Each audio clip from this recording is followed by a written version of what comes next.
தமிழ்நாடு முழுவதும் 41 இடங்களில் லஞ்ச ஒழிப்புத்துறை தற்போது தீவிர சோதனையில் ஈடுபட்டு வருகிறார்கள். முக்கிய செய்தியாக பார்த்து வருகிறோம். 41 இடங்களில் லஞ்ச ஒழிப்புத்துறை தற்போது சோதனையில் ஈடுபட்டு வருகிறார்கள். தமிழ்நாடு முழுவதுமே 41 இடங்களில் இந்த சோதனையானது தீவிரமாக நடந்து வருகிறது. திமுக முன்னாள் அமைச்சர் செந்தில் பாலாஜி மற்றும் மதுபான நிறுவனம் தொடர்புடைய இடங்களில் இந்த சோதனையானது தீவிரமடைந்திருக்கிறது. கூடுதல் விவரங்களுடன் இணைகிறார் எமது செய்தியாளர் சுப்பிரமணியன் அவர்கள். சுப்பிரமணியன், வணக்கம். தற்போது 41 இடங்களில் தமிழ்நாட்டில் லஞ்ச ஒழிப்புத்துறை இந்த சோதனையை தீவிரப்படுத்தி இருக்கிறது. இந்த சோதனைக்கான முக்கிய காரணம் என்ன?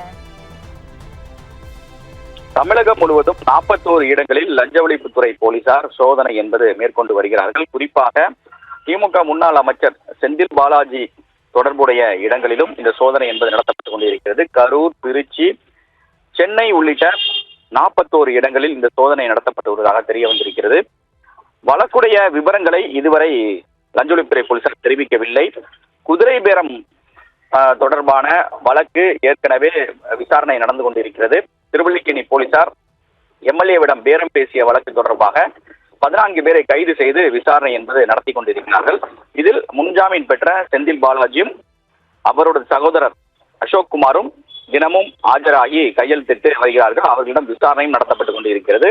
இந்த நிலையில் செந்தில் பாலாஜி தொடர்பான இடங்களில் இந்த சோதனை என்பது நடத்தப்பட்டுக் கொண்டிருக்கிறது. அதே போல இந்த வழக்கில் கைதாகி ஜாமீன் பெற்றிருக்கக்கூடிய கார்த்திக் மற்றும் ரமேஷ் ஆகியோருடைய இடங்களிலும் இந்த சோதனை என்பது நடத்தப்பட்டு வருவதாக தெரிய வந்திருக்கிறது. அது மட்டுமல்லாமல் குறிப்பாக டாஸ்மாக் முறைகேடு தொடர்பாக இந்த சோதனை நடத்தப்பட்டு வருவதாக லஞ்ச ஒழிப்புத்துறை போலீசார் தரப்பில் தெரிவிக்கப்பட்டிருக்கிறது. மொத்தம் 41 இடங்களில் சோதனை என்பது நடத்தப்பட்டு வருகிறது. அதே போல சென்னையில் டி நகரில் செயல்பட்டு வரக்கூடிய தனியார் மதுபான நிறுவனத்திலும் இந்த சோதனை நடத்தப்பட்டு வருவதாக லஞ்ச ஒழிப்புத்துறை போலீசார் தரப்பில் தற்போது தெரிவிக்கப்பட்டிருக்கிறது.